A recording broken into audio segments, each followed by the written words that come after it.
Selamat pagi anak-anak yang terkasih, bertemu kembali dengan saya Ibu Iren dalam materi IPS. Hari ini kita akan melanjutkan pembelajaran kita yaitu tentang interaksi sosial. Adapun tujuan pembelajaran kita pada hari ini yaitu yang pertama, kamu dapat menyebutkan interaksi sosial antar individu, individu dengan kelompok, dan juga kelompok dengan kelompok. Yang kedua, kamu dapat menyebutkan interaksi sosial yang mengarah kepada persatuan dan interaksi sosial yang mengarah kepada perpecahan. Untuk lebih memahami materi kita tersebut, mari kita ikuti video ini dengan baik ya anak-anak. Pada hari ini kita akan mempelajari tentang dua interaksi. Yang pertama adalah interaksi manusia dengan lingkungan alam. Dan yang kedua, interaksi manusia dengan lingkungan sosial.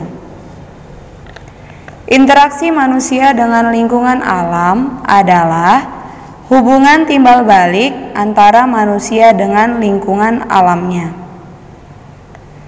Interaksi sosial adalah hubungan-hubungan sosial yang menyangkut individu dengan individu, individu dengan kelompok, maupun kelompok dengan kelompok.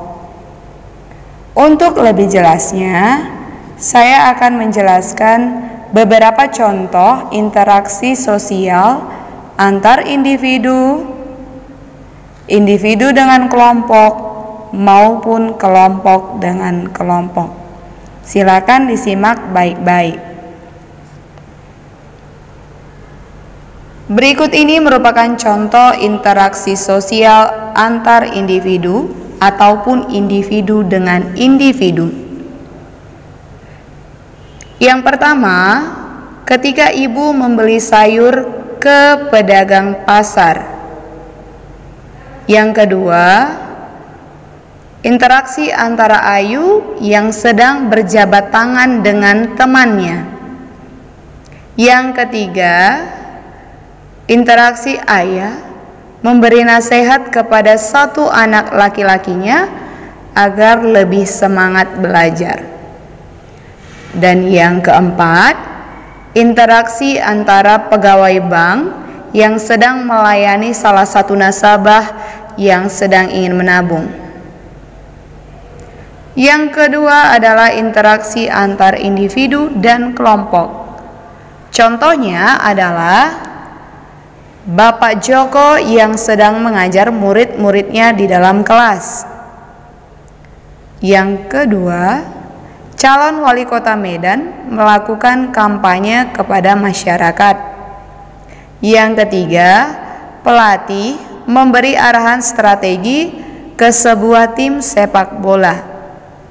Itulah contoh interaksi antar individu dengan kelompok.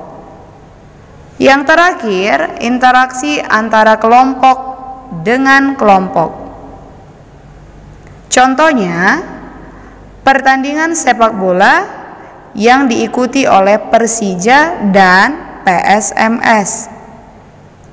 Yang kedua, tawuran yang dilakukan oleh pelajar SMA 1 dan SMA 2. Yang ketiga, tim SAR dan anggota TNI bersama-sama melakukan pencarian korban tanah longsor.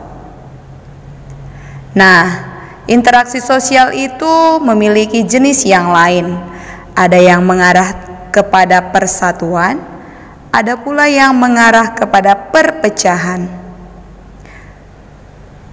Saya akan menjelaskan apa-apa saja contoh interaksi yang mengarah kepada persatuan. Diikuti baik-baik ya anak-anak.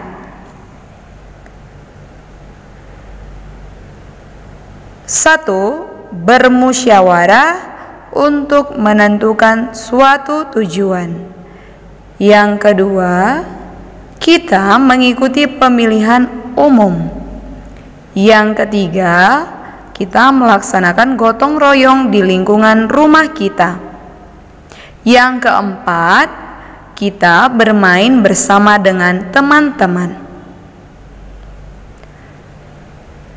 Berikutnya, ada interaksi yang mengarah kepada perpecahan. Yang pertama, dua pelari saling kejar-kejaran mencapai garis finish untuk menentukan pemenang. Yang kedua, terjadi tawuran antar warga desa yang satu dengan desa yang lain.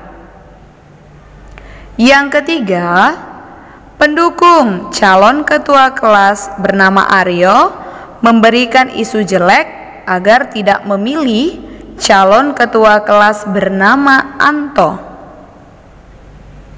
Yang keempat, Rina dan Rani berdebat mengenai soal matematika.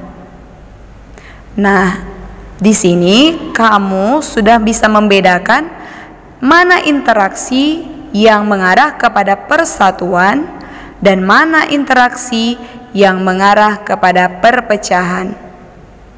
Pada hari ini, kamu cukup memahami interaksi-interaksi tersebut dan ingat, boleh diulang-ulang supaya kamu lebih paham lagi ya anak-anak.